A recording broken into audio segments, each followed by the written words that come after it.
Bonjour Essar Midani, nous sommes en direct avec vous toujours depuis Damas. Nous sommes le 30 décembre et c'est le 9e Citrep que vous nous consacrez puisque vous êtes là pour nous donner un feedback de ce qui se passe dans votre pays en ce moment et en particulier les problèmes d'alimentation en eau qui ont été créés par les terroristes qui ont détruit apparemment les réservoirs d'eau et qui auraient pollué assez substantiellement en fait les sources qui permettent d'alimenter la population de Damas en eau.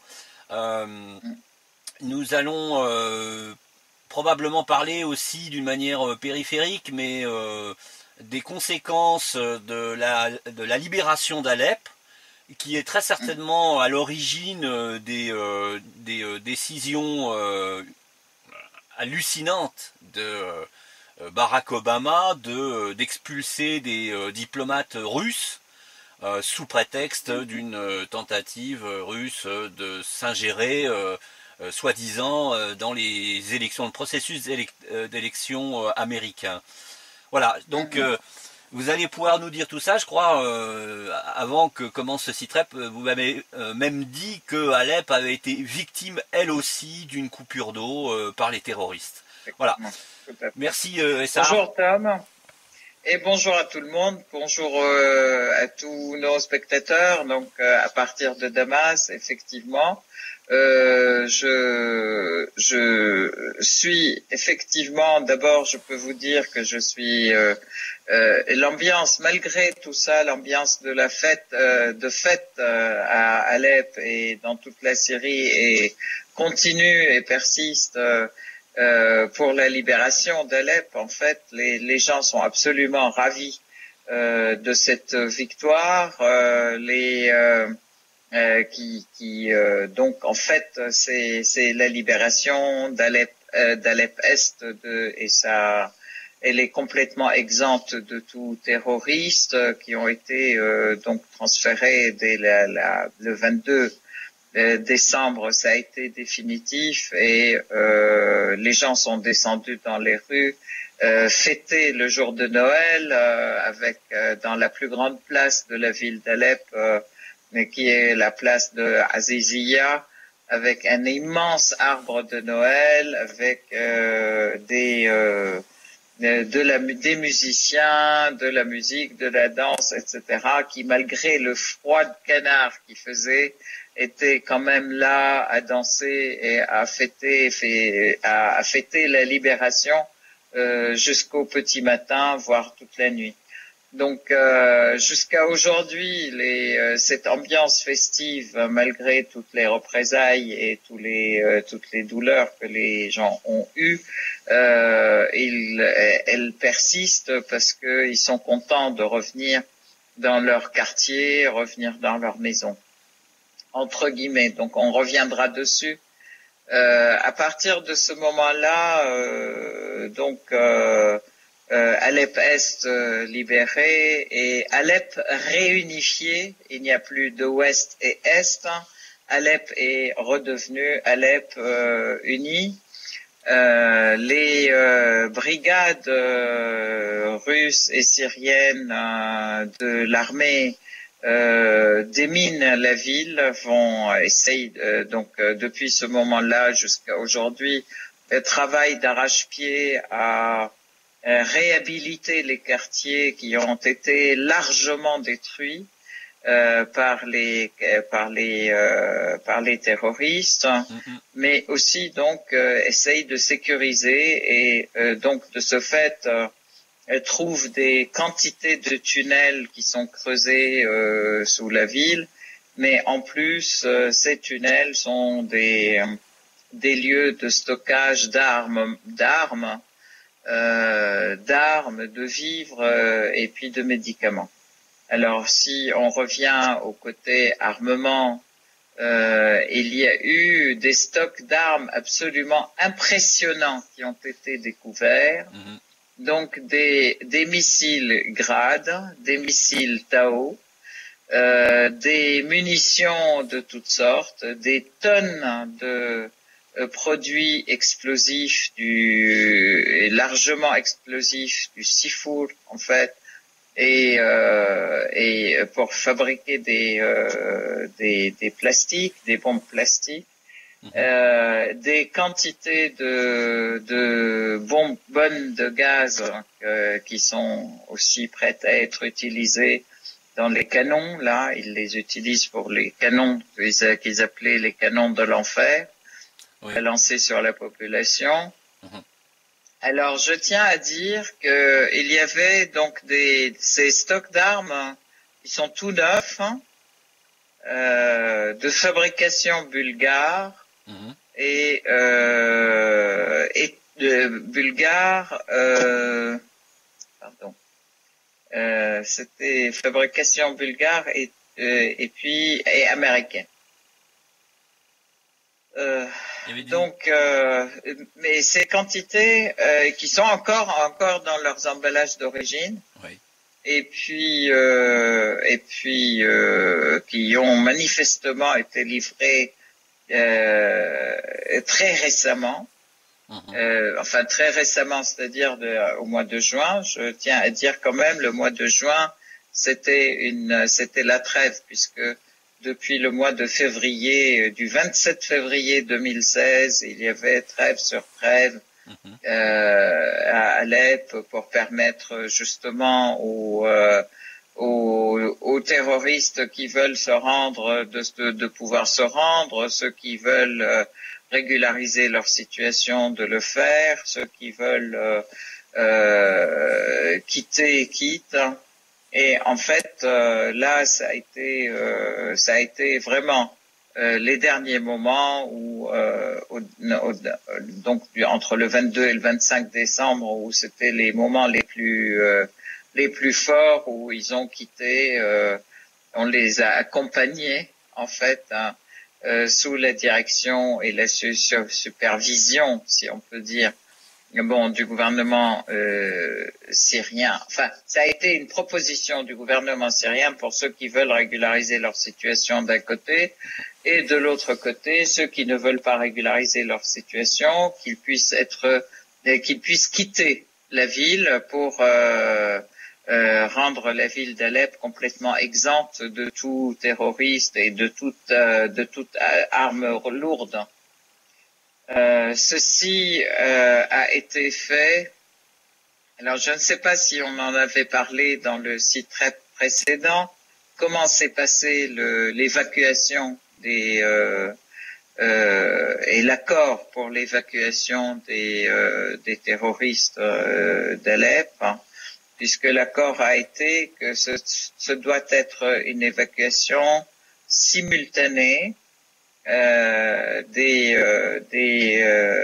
de tous les hommes armés d'Alep, mais qui partaient juste avec une arme individuelle, en laissant toute arme lourde et moyenne sur place, que de manière simultanée il y ait l'évacuation des civils qui sont encerclés depuis 1 an et demi de Foua et Kefreya, qui sont deux villes enclavées à Idlib, dans les environs d'Idlib, et qui subissent le martyre sous blocus, qui subissent un martyre fou de la part des terroristes qui leur envoient des missiles sur la figure sans arrêt, qui en plus empêchent les vivres et toute possibilité de vie d'arriver jusqu'à chez eux.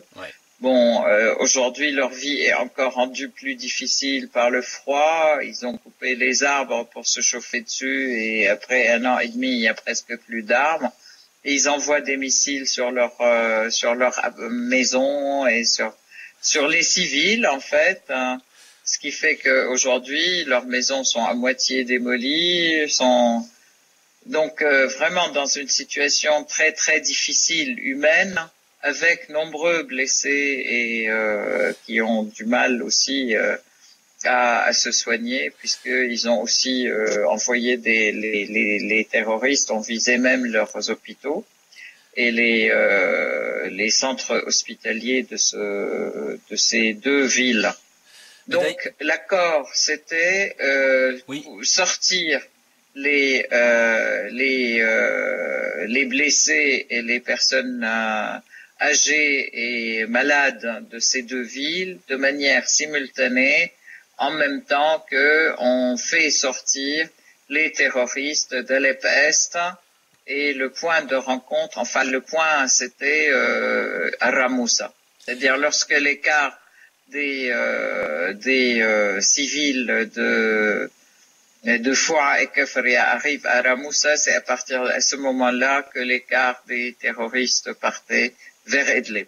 Mais Essar, si vous me permettez... Je rappelle, oui, pardon. Oui, excusez-moi. Allez-y. Excusez-moi, si vous me permettez, parce que là, il y a un élément absolument très très important qu'il faut souligner, c'est que on a pendant plusieurs semaines, et c'est toujours le cas d'ailleurs, de la part de la France, de l'Angleterre, des États-Unis, des cris d'orfraie concernant la situation supposément catastrophique des civils d'Alep-Est provoquée par l'intervention russo-syrienne. Et pendant plus d'un an, et là c'est la preuve absolument indubitable, incontestable, que les cris d'orfraie c'est de la comédie, et c'est d'une comédie cynique en plus, puisque Al-Foua et Kefraya sont encerclés par les terroristes depuis plus d'un an, et il n'y a aucune voix à l'ONU qui s'en est préoccupée. Ces deux villages-là étaient absolument absents des négociations, des propos de Stéphane de Mistura ou du secrétaire général de l'ONU. Il n'y a pas eu une seule discussion concernant ces deux petits villages. Donc je voulais faire cette parenthèse-là qui me paraissait nécessaire pour démontrer à quel point les instances internationales sont d'une hypocrisie sans nom. Oui, en fait, je dirais même plus, c'est qu'ils sont complètement, c'est les deux poids de mesure et complètement aveugles pour des cas humains, même humanitaires. Et c'est pas seulement Al-Foua et Kefraya, parce que les habitants d'Alep Ouest aussi, ils étaient sous les missiles des terroristes, ils étaient privés d'eau. Je rappelle quand même que ils avaient quand même coupé l'eau pendant 2 ans sur Alep, hein. Et à tel point que la vie était impossible. Les gens ont creusé tout un tas de puits pour pouvoir boire et se laver, etc. Qu'il y a eu une propagation de maladies intestinales, puisque les gens ont bu de l'eau qui s'était avérée polluée, etc. Donc ils voulaient faire exploser quand même le circuit de distribution d'eau à la fin, juste avant de sortir. Donc je voulais dire ça, mais aussi alors il était question de sortir donc les personnes blessées et malades de la ville de Kefraya et Foua, et donc il y avait 25 cars qui étaient partis attendre les gens, et un missile par missile, ils ont brûlé 25 cars, et ils ont brûlé 2 personnes de ces cars, les 2 conducteurs. 2 conducteurs ont été brûlés vifs dans les cars, alors qu'ils attendaient les blessés, et les autres ont été kidnappés par les terroristes. Bien entendu, tout ça, ni les Occidentaux, les pays qui se prétendent défenseurs des droits de l'homme n'ont pas vu, et puis ils n'en ont même pas fait mention, alors que c'était des cars qui allaient chercher des personnes qui étaient blessées à l'intérieur de Foua et Kefraya. Donc vraiment, c'est plus que révoltant, je peux dire, puisque il n'en a même pas été mention. Donc voilà. Et donc le lendemain, il y a eu à nouveau des négociations, des pressions, mais ça a été bien entendu, l'ONU était complètement absente, l'équipe de Mistura était complètement absente de tout ça. Et c'est à partir du moment où le gouvernement syrien a demandé la présence, effectivement, le gouvernement syrien et russe aussi, ils ont demandé la présence des gens de l'OCHA et la Croix-Rouge, que ils sont venus sur les lieux et ils ont commencé à être présents, alors que avant ils se rangeaient du côté de ceux qui critiquaient l'opération comme étant une opération contre la population d'Alep-Est, que c'était à condamner. Ils ont fait toute une tempête médiatique et en même temps tout un tas de réunions qui ont été provoquées par la France et la Grande-Bretagne à l'ONU, à la demande d'Israël, de l'ONU, du Conseil de sécurité, pour faire voter une décision d'intervention humanitaire, etc. Enfin bon, c'est quelque chose d'absolument révoltant. Révoltant et pas seulement, enfin je veux dire, ça c'est révoltant sur le plan personnel, mais sur le plan du droit international, c'est un crime aussi de laisser de s'attaquer à des personnes blessées. C'est un crime contre je pense contre l'humanité, qui peut être considéré comme un crime contre l'humanité, et tous ces pays qui ferment les yeux là-dessus sont complices. Ça c'est un premier point. Le deuxième point aussi, le soutien qu'ils apportaient aussi, tous les masques sont tombés puisqu'ils montraient clairement qu'ils soutenaient ces hordes terroristes qui étaient en difficulté effectivement à Alep-Est et qui étaient des faits finalement et qui devaient sortir. Donc ça c'est un point important à souligner. Et ça oui, je voulais faire une parenthèse à nouveau. Oui. Peut-être que vous ne le savez pas, mais on a eu 3 députés français qui sont partis, soi-disant pour permettre la libération d'Alep-Est, donc ce qu'ils appellent des civils. Il y avait une députée écologiste, il y avait, je crois, quelqu'un du Parti socialiste et un de l'UMP. Et ils n'ont pas pu rentrer, bien évidemment, en Syrie parce que la Turquie s'y est opposée. Mais ça n'a pas empêché plusieurs jours plus tard aux députés UMP, enfin républicains, de demander l'intervention militaire de la France à l'intérieur d'Alep, donc contre forcément les troupes russes et syriennes, pour créer un couloir humanitaire, soi-disant pour sauver les civils à Alep-Est. Est-ce que vous êtes au courant de ça? Parce que ça, c'est complètement hallucinant. Ça veut dire que le député réclame... effectivement. Oui, le député réclame une troisième guerre mondiale, rien de moins. Tout à fait, tout à fait. Non, mais j'ai entendu parler les 3 députés là qui devaient venir et j'étais sûr qu'ils ne pouvaient pas rentrer, mais de toute façon, puisque tout le monde passe par la Turquie pour venir à Alep-Est, c'était un peu le territoire sans frontières, disons. C'est vrai que c'était ça, je ne le savais pas. C'est bien de me le dire. Mais en fait, j'ai vu qu'à l'ONU, ils cherchaient toujours une intervention contre l'État syrien et une intervention militaire, soi-disant, soit à titre humanitaire, soit pour sauver la pauvre population d'Alep-Est. Oui. Alors là-dessus, je crois que j'ai quelque chose de très important à dire et à souligner avec des grands traits. C'est qu'il n'y a pas mieux que le pouvoir syrien pour protéger les Syriens. C'est pas ni à la Turquie, ni aux Français, ni aux Anglais, ni aux autres. Et d'autant plus que l'État syrien avait fait il y avait des passages qui étaient précisés pour que avec des appels aux civils qui étaient à Alep-Est pour sortir. On en avait parlé, je crois, aussi Trepneuf, C8, oui.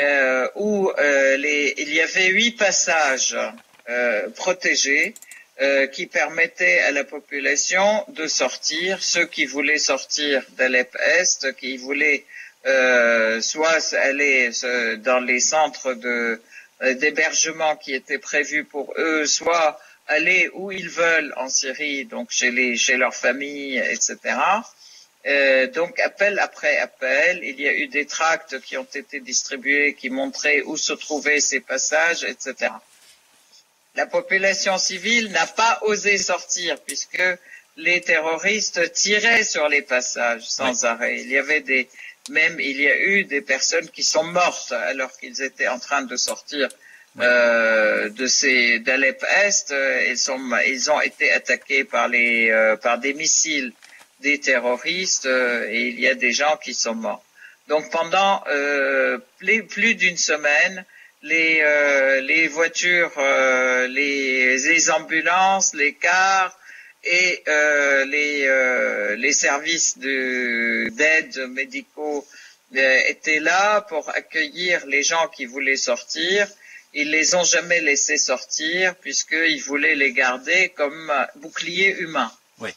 Donc c'est à partir du moment où ils ont été effectivement largement défaits militairement, je parle des terroristes, que des dizaines de milliers, 90 000 personnes sont sorties par ces passages pour rejoindre l'État et pour rejoindre Alep-Ouest et les lieux et les centres d'hébergement qui sont prévus pour eux.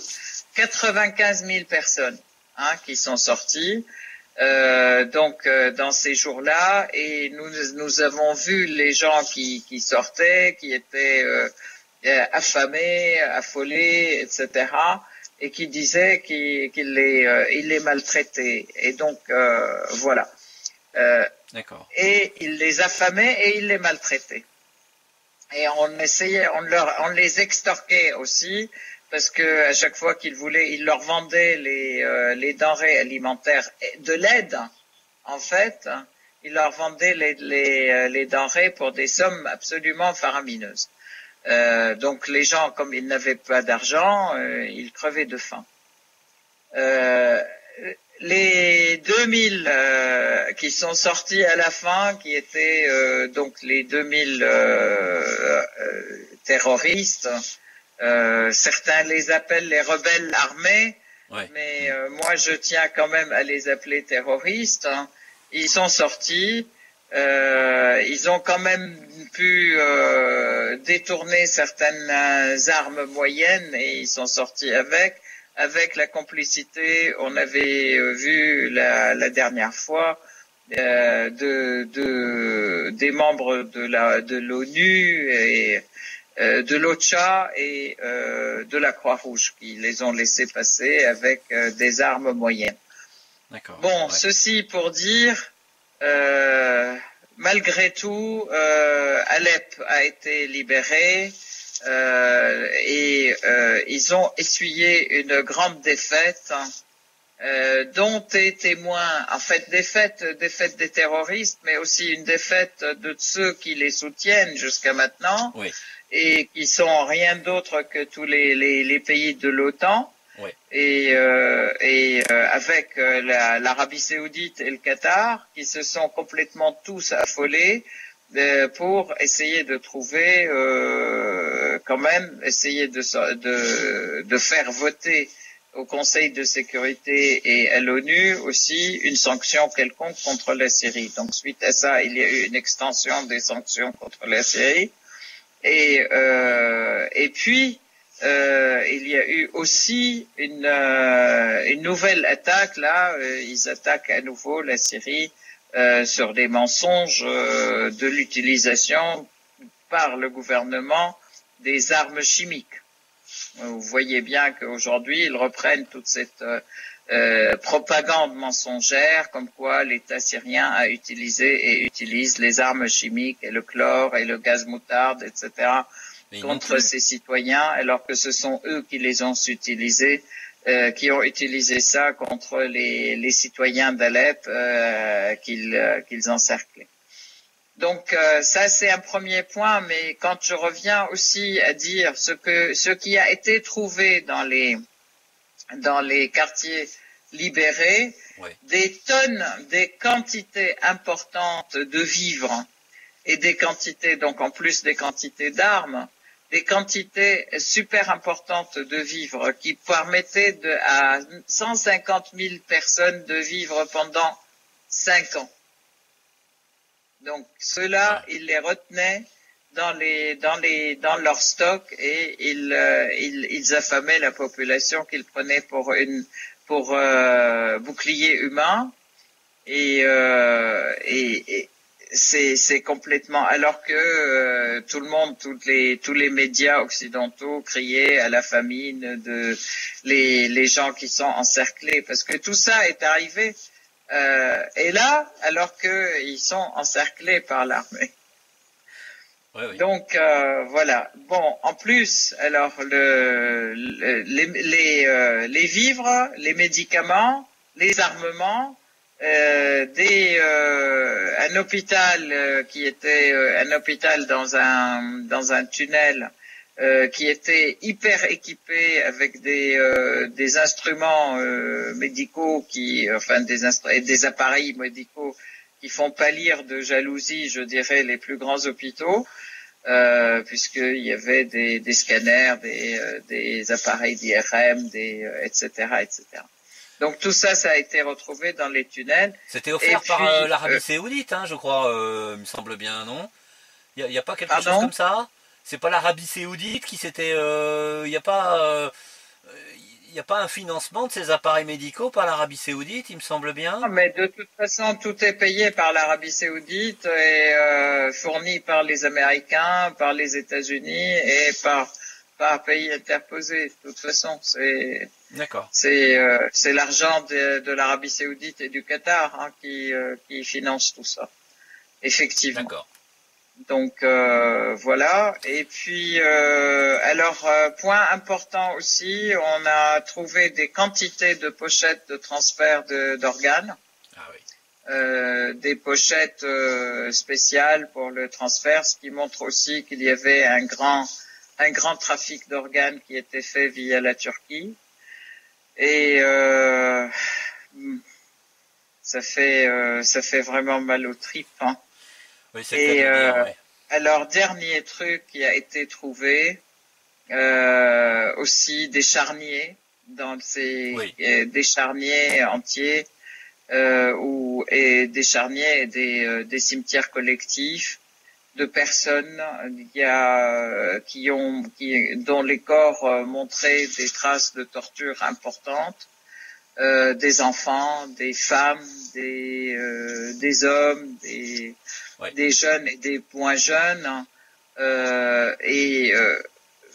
ce qui montrait aussi qu'ils étaient exécutés récemment par des balles dans la tête. Comme les soldats syriens avant de sortir. Oui, comme les soldats syriens. Alors, ça c'est un autre problème, le soldat syrien. Le soldat syrien était prisonnier de guerre. Et il était question qu'il y ait un échange de prisonniers de guerre des deux côtés. Mais en fait, il y avait 100 soldats qui étaient prisonniers. Ils les ont amenés avec eux et ils les ont exécutés. Balle dans la tête aussi. D'accord. Donc voilà, ça ce sont des vrais crimes contre l'humanité dont personne ne parle. Mais voilà, ça a été les derniers moments avant la libération qui étaient donc très difficiles et violentes, je peux dire, pas contre ceux qu'on nous dit déjà dans les médias occidentaux. Et ils vous ont laissé des cadeaux explosifs un peu partout, hein. Voilà. Alors les explosifs, toute la ville, enfin tous les quartiers, tout le quartier et tous toutes les maisons, tous les appartements sont truffés d'explosifs. Hein. La salle de bain, les portes, les lavabos, les bidets, les jeux des enfants, les jouets des enfants, les instruments de musique, tout. Et il y a une famille en fait qui a vu que son immeuble, son appartement, l'immeuble dans lequel se trouvait leur appartement était intact. Donc ils sont rentrés, à peine ils ont ouvert la porte et tout l'immeuble s'écroule par une immense explosion qui leur tombe sur la tête et toute la famille a dépéri comme ça. Alors donc l'armée syrienne demandait aux gens de ne pas du tout avancer vers leur maison en attendant de les sécuriser, de déminer, etc. Là-dessus, je voulais dire aussi qu'il y a eu 14 700 mines qui ont été trouvées jusqu'à présent. Enfin, jusqu'à hier, ça c'était le chiffre d'hier. C'est quelque chose d'absolument effarant. Donc le service de déminage de l'armée syrienne et de l'armée russe travaille d'arrache-pied pour déminer tout ça. Il y a eu même une équipe de renfort qui est venue aussi de la Russie pour le déminage des quartiers en fait, parce que tout vraiment, il passe au peigne fin toutes les structures, tous les jardins, les jouets d'enfants dans les jardins, ils ont tous été piégés aussi. Et voilà. Donc ça montre à quel point ils sont humains ces gens. Oui, absolument. Oui. Parce que c'est pour mettre des explosifs dans des jouets, faut être faut être pourri sur le plan moral, quoi. C'est vraiment c'est pas une guerre, ça. C'est pas on fait pas ce genre de choses, quoi. C'est malheureusement c'est une guerre, c'est une extermination en fait. C'est ça. Une extermination. Et en fait, il est important quand même de dire que c'est une volonté d'exterminer réellement la population qui se cache derrière ça, et que ça rappelle la manière de faire d'Israël vis-à-vis des Palestiniens et des Libanais lorsqu'il y a eu l'invasion en fait de Beyrouth. Oui. Ils avaient balancé sur la plage tout un tas de jouets qui étaient complètement piégés aussi, et beaucoup d'enfants ont dépéri comme ça. Ça, c'est une tactique connue des Israéliens, une technique connue des Israéliens. Mais d'ailleurs, pour renforcer ce que vous dites à propos de cette volonté d'extermination, il y a quelques jours, les terroristes se sont donc attaqués aux moyens de subsistance de la population de Damas, en particulier des réseaux d'eau. Alors, le moyen de vie le plus élémentaire qui est l'eau, oui. Ils s'étaient déjà attaqués au réseau de distribution d'eau à Alep et fort heureusement, en fait, ils voulaient faire tout exploser. Fort heureusement, l'armée syrienne l'a repris en main et ils ont effectivement déminé, mais sous chaque tuyau et sous chaque pompe et sous chaque robinet, il y avait des explosifs. Et donc ils ont réussi à déminer et le circuit d'eau a repris à Alep, mais pour 2 jours, puisqu'ils ont après repris aussi manifestement. Alors là aujourd'hui, j'apprends aujourd'hui qu'ils ont coupé l'eau sur Alep. Je ne sais pas par quel moyen en fait. Et est-ce qu'ils ont repris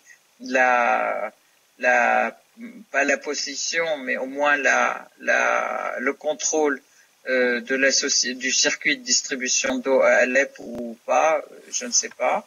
Mais sachez quand même que Alep a été privé d'eau pendant 1 an et demi, et que aujourd'hui, ils ont fait, enfin aujourd'hui, ça fait cette semaine à Damas. Alors Damas est alimenté par trois grandes sources Oui.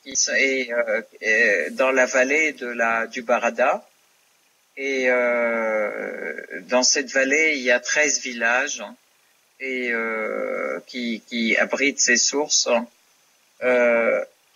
Et les terroristes ont carrément fait sauter une pompe. Ils ont fait sauter deux pompes. Ils ont empoisonné l'eau d'une des sources. Et la troisième a été endommagée. Ils ont endommagé les réservoirs. Ce qui fait que Damas est privé d'eau depuis 3 jours. Et puis, ils ont menacé aussi l'armée syrienne que si l'armée s'approchait, ils allaient faire exploser tout. En fait, toutes les trois sources et toutes les installations de distribution. Donc là,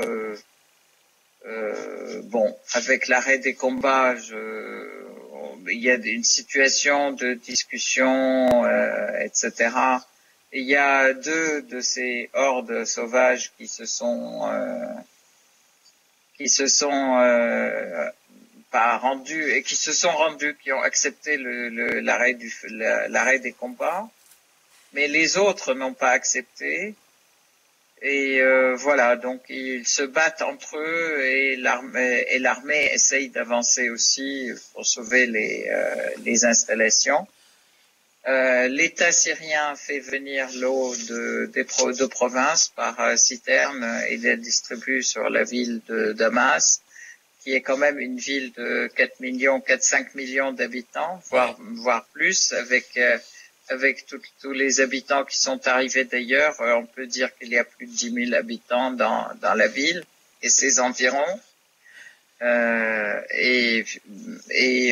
Voilà, qui sont tous assoiffés et privés d'eau. Vous l'êtes vous-même, hein? Oui, absolument. Ah oui, on est tous privés d'eau, effectivement. Ouais. Mais bon, là, l'État essaye d'assurer au moins une solution alternative de 2-3 heures d'eau par jour ou un jour sur 3 ou quelque chose comme ça. Ça a commencé par un jour sur 3, puis ils ont trouvé que 2-3 heures par jour, c'est mieux pour tout le monde, quoi. Ouais. Donc, à tour de rôle, quoi. C'est un crime contre l'humanité, là, hein? On n'est plus dans absolument, le domaine c'est un crime contre l'humanité caractérisé. Là, il y a rien à dire. Empoisonner l'eau et priver une population d'eau, c'est un crime contre l'humanité et c'est complètement caractérisé par l'ONU. Et on voit que aucune voix. Alors, Monsieur Ban Ki-moon, qui est dans ces derniers jours là, il ne dit rien. De Mistura, une carpe totale. Les autres continuent à attaquer l'État syrien qui essaye de sauver sa population. Oui. Et il continue à attaquer l'État syrien de crimes contre l'humanité et d'avoir utilisé le chimique etc. Mensonge et propagande, et puis ça pour servir une politique qui est une politique simple, une véritable politique d'agression contre l'État syrien, pour le sanctionner d'avoir résisté aux diktats américains et européens et de l'OTAN, et d'avoir défendu sa souveraineté, d'avoir défendu son peuple. Voilà, donc on veut l'incriminer et on veut le faire plier. Je crois d'ailleurs que la dernière incrimination prononcée par l'ONU, en tout cas par les pays occidentaux contre la Syrie, c'est à propos de la coupure d'eau des eaux de Damas pour empêcher que le poison se répande dans le système de distribution d'eau. C'est-à-dire que Ah, le gouvernement, enfin les services des eaux de Damas, hein, les services syriens, ont coupé l'eau pour empêcher la contamination complète du réseau après, oui, d'eau. bah, heureusement, Voilà. des équipements. Voilà. Et en Ouais, faisant ça, tout à fait. ils ont été accusés d'assoiffer en fait la population. C'est ce qui est un cynisme Bah, absolument total. voilà la meilleure. Ça, c'est vraiment le criminel qui, c'est incroyable. Le criminel qui veut accuser les autres de son propre crime, quoi. L'inversion accusatoire, quoi. Oui, voilà, tout à fait.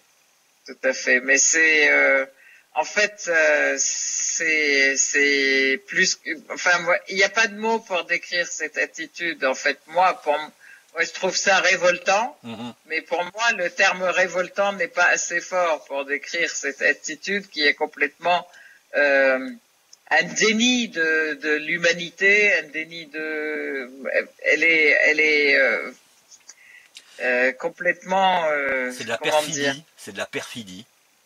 Ah oui, C'est du oui, complètement. machiavélisme, du cynisme et de la perfidie. Tout à fait, tout à fait. Et on peut Et dire tout quand ça même c'est pour diabolique. justifier leur crime. Je veux dire, c'est en fait faire mettre des projecteurs sur du faux pour faire passer le vrai qui est leur crime et le crime des gens qu'ils soutiennent en fait, le crime des terroristes, mais qu'il est clair que que eux soutiennent, sinon ils n'auraient pas fait toute cette tempête politique, médiatique, tout Oui. ce travail pour finalement arrêter l'avancée de l'armée syrienne et arrêter l'avancée du gouvernement syrien qui veut protéger sa population Oui. et laisser champ libre aux terroristes pour occuper la place. Oui. D'autant plus qu'ils demandaient à ce que ces terroristes puissent devenir une véritable administration en soi. Oui. Donc, ils préparaient à la fragmentation de la Syrie, à la légitimation du terrorisme comme un État ou un État provisoire à la limite même en Syrie, et sur une partie de la Syrie, et puis et qui est sous leur influence. Alors c'est complètement, enfin là c'est devenu complètement flagrant, quoi.